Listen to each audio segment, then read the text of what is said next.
Hello students, welcome back to my channel Lightup Knowledge and very warm welcome to today's video. I hope you all are doing great.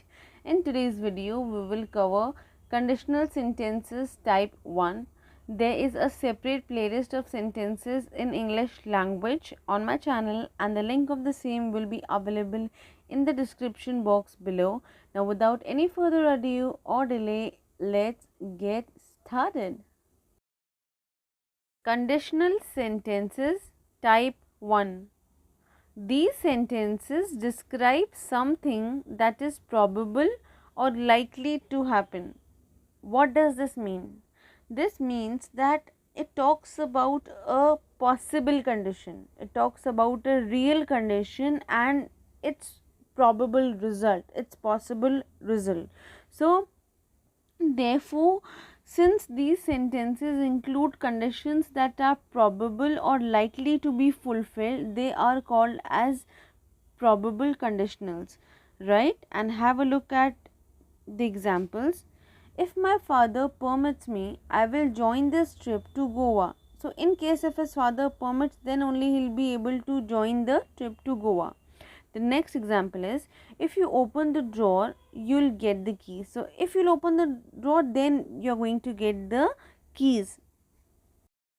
We know that a conditional sentence of any type is divided into two parts, that is the if clause and the main clause. Let us now discuss the pattern of the conditional sentences type 1. So, in type 1, the tense in the if clause is simple present tense and the tense in the main clause is simple future. Okay, have a look at the example here. The cat will scratch you if you pull her tail. And point to be noted is that it does not matter that the clause interchanges in the structure. If clause can come first or the main clause, it does not matter. Okay, so the cat will scratch you if what you will do, if you will put her tail. So the if clause is in simple present tense.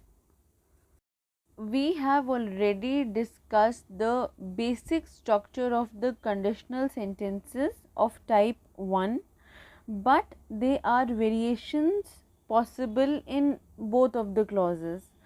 In the first part, we are going to discuss the variations that can happen in the main clause. Okay, so there are three type of variations which we will discuss one by one. The first variation is if, that is the conditional clause. With that you will put a present tense and then in the main clause you will add may or might, and you will add may or might to show possibility, likeliness to happen. Okay, have a look at this example here.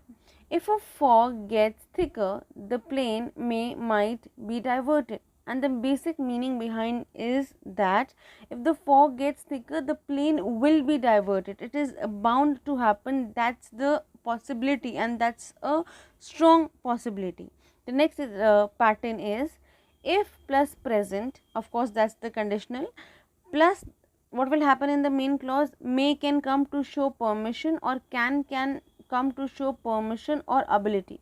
If your documents are in order, you may or can leave at 1. So, therefore, this shows permission. This shows permission. The third possible variation of the main clause is if plus present. Okay, that's the conditional clause. Then you can add must or should, or you can add any other expression that shows command, request or advice. So, you can use modas like would, should, can, could, may, might. Okay, anything that shows command, request, order or otherwise.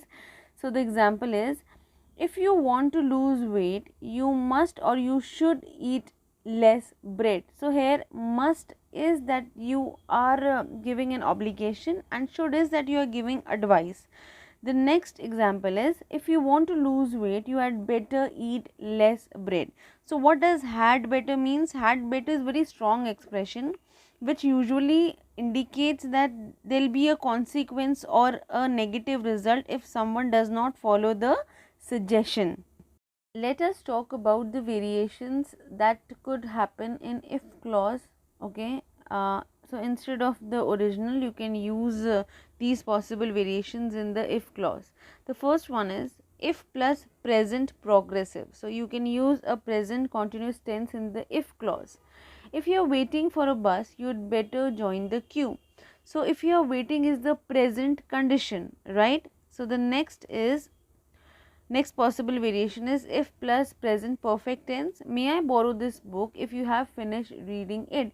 If you have finished reading, if something has been done, can something further be done in the regard? So these were the possible variations in the if clause. Yes guys, that was all for today's video. I hope you enjoyed watching this video and you found it useful.